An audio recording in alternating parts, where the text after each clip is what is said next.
Hello दोस्तों, नमस्कार and welcome to our YouTube channel on Taxes, the Tax Bites. Friends, today we will discuss an important circular which has been issued by CBIC.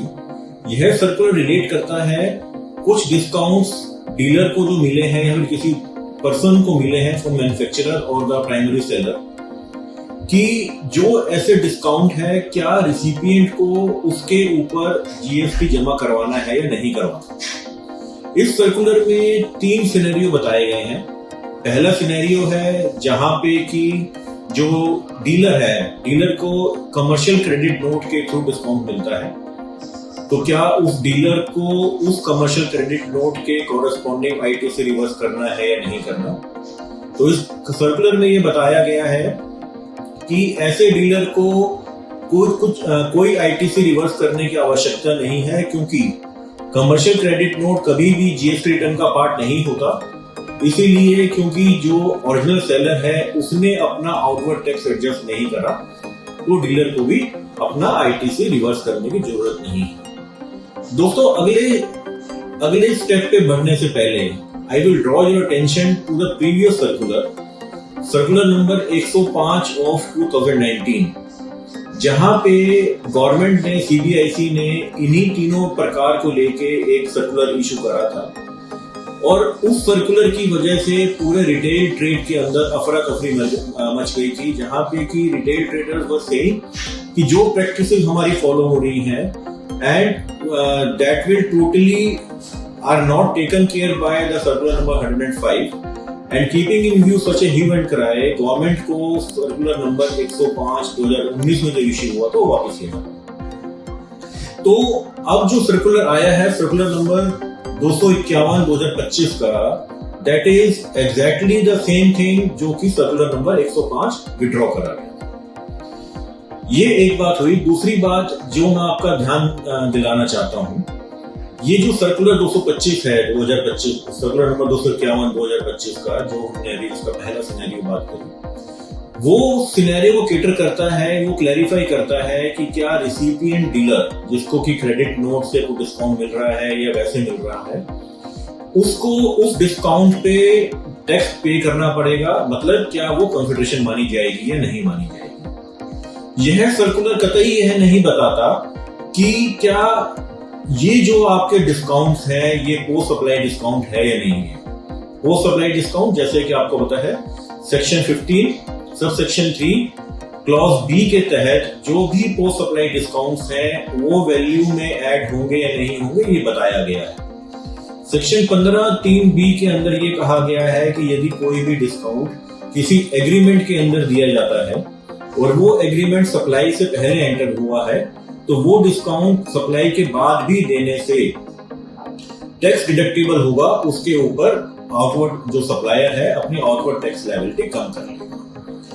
तो चलिए चलते हैं, अपना पहले तीसरा केस डिस्कस करते हैं, क्योंकि दूसरे पे मैं आपको समय थोड़ा ज्यादा लूंगा, उसको थोड़ा हमें डिटेल से समझना पड़ेगा। जो तीसरा एस्पेक्ट क्लैरिफाई करा गया है सर्कुलर नंबर 251 2025 के में, that aspect deals with the question कि क्या जो डिस्काउंट डीलर को दिया गया है उसकी कंसिडरेशन में ऐड होगा या नहीं होगा। तो इसके लिए जो सर्कुलर है उसने इसको 2 भागों में और डिवाइड कर दिया।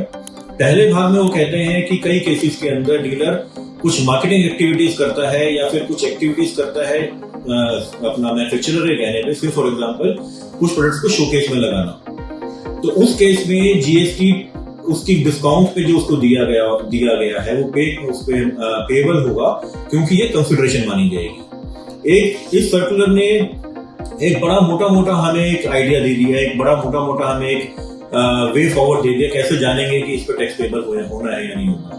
सर्कुलर कहता है कि जो भी पेमेंट या डिस्काउंट जो मैन्युफैक्चरर ने डीलर को दिया है किसी एग्रीमेंट के तहत और उस एग्रीमेंट में उस एक्टिविटी की कंसिडरेशन डिफाइंड है, तो उसके ऊपर जीएसटी पेबल होगा।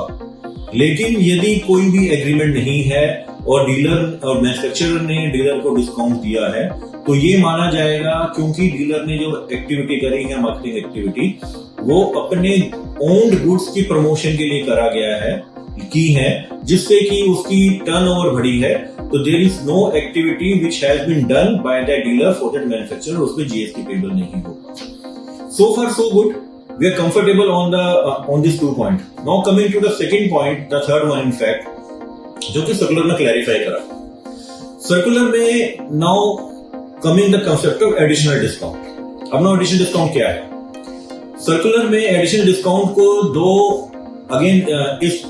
इस वाले पार्ट को भी 2 पार्ट में डिवाइड कर दिया गया है। पहला, जहां पे कि मैन्युफैक्चरर ने वो डिस्काउंट किसी थर्ड पर्सन कंज्यूमर को पास ऑन करने के लिए एक एग्रीमेंट एंटर था, और दूसरा पार्ट ये है कि जहां पे कोई भी एग्रीमेंट नहीं था मैन्युफैक्चरर और अल्टीमेट कस्टमर के बीच। जहां पे मैं सेकंड पार्ट पहले लूंगा, जहां पे कि मैन्युफैक्चरर और अल्टीमेट कस्टमर के बीच में कोई भी कॉन्ट्रैक्ट नहीं था कि मैन्युफैक्चरर कस्टमर को डिस्काउंटेड प्रोडक्ट पे गुड सप्लाई करेगा।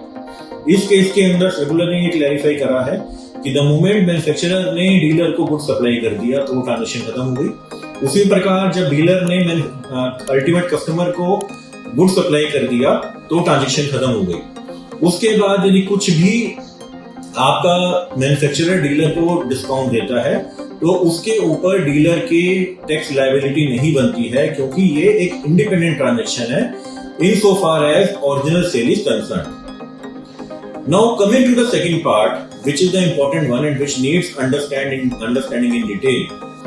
दूसरा पार्ट जो बात करता है वो ये कहता है कि जहां पे मैन्युफैक्चरर का अल्टीमेट कस्टमर से एक एग्रीमेंट था कि हम आपको डिस्काउंटेड रेट पे प्रोडक्ट प्रोवाइड करेंगे। से फॉर एग्जांपल, एक मैन्युफैक्चरर ने डीलर को 100 रुपए का माल बेचा और वो उस डीलर को एक अल्टीमेट कस्टमर एक्स को माल बेचना था, जिसके लिए मैन्युफैक्चरर और एक्स के बीच में कॉन्ट्रैक्ट था 80 रुपए का माल बेचने का। तो इस केस के अंदर डीलर ने एक्स को 80 रुपए का माल बेचा, जिससे कि डीलर के अंदर 20 रुपए का शॉर्टफॉल है, 100 माइनस 80। तो इस केस के अंदर सर्कुलर ने जो डिफाइन करा, What circular mentions कि जो हमारा मैन्युफैक्चरर है he will issue a commercial credit note to the dealer। क्योंकि कमर्शियल क्रेडिट नोट है, उस वजह से डीलर को आईटीसी रिवर्स नहीं करना पड़ेगा, जो कि हमने पहले वाली क्लैरिफिकेशन में देखा। और जो आउटवर्ड हमारा मैन्युफैक्चरर है वो भी अपने आउटवर्ड लायबिलिटी को एडजस्ट नहीं कर पाएगा because of commercial credit. This was the second part, this was the first clarification and subsequently the circular clarified that कि जो डीलर के पास जो डीलर है उसको जो 20 रुपए मिले हैं, that will be treated as a consideration which has been given by the manufacturer to such dealer, और उस डीलर को उस पे जीएसटी जमा कराना पड़ेगा। नाउ दोस्तों, सर्कुलर की बात तो ठीक है, लेकिन जब हम इस आखिरी वाले पार्ट को सेक्शन 15(3)(b) के साथ देखते हैं, जो हमने पहले डिस्कस करा इस वीडियो पे, तो क्या हम ये नहीं कह सकते कि मोमेंट जब हमारा मैन्युफैक्चरर का एक प्री एग्जिस्टिंग कॉन्ट्रैक्ट है कस्टमर के साथ, हमारे एग्जांपल में गुड सप्लाई करने का 80 रुपए पे, तो क्या ये सेक्शन 15 सबसेक्शन 3 क्लॉज बी को सेटिस्फाई नहीं करता, जिससे कि जो डिस्काउंट दिया जा रहा है वो टैक्स डिडक्टिबल हो जाए? शायद करता है। तो क्या इस सर्कुलर को रिलुक करने की आवश्यकता है? तो देखते हैं कि आगे किस तरीके से इस सर्कुलर को ट्रेड लेता है और किस तरीके से जो हमारी टैक्स अथॉरिटीज हैं वो किस तरीके से इस सर्कुलर को लेके आगे रिएक्ट करती हैं। एक और एस्पेक्ट मैं आपके साथ डिस्कस करना चाहूंगा इस वीडियो के अंदर, क्योंकि ये वाला सर्कुलर आपका 2025 में इश्यू करा गया है और 2017 से 25 के बीच में 8 साल गुजर चुके हैं। आई एम श्योर कि ये नई ट्रांजेक्शन नहीं है, काफी रजिस्टर्ड पर्सन ने ट्रांजेक्शन कर रखी होगी, जहां पे एक एग्रीमेंट होगा मैन्युफैक्चरर या फिर इंपोर्टर डीलर के साथ अल्टीमेट कस्टमर का, you have to sell the product at a discounted rate. तो क्या पिछले केस खुल जाएंगे?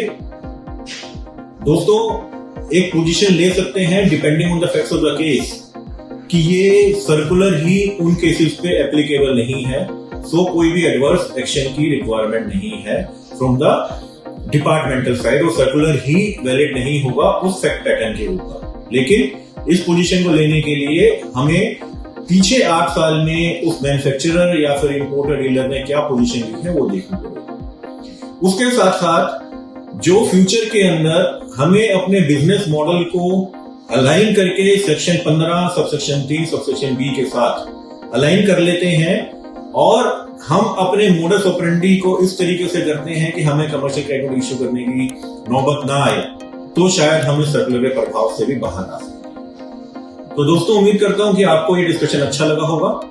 यदि अच्छा लगा है तो चैनल को सब्सक्राइब करना ना भूलिएगा। धन्यवाद।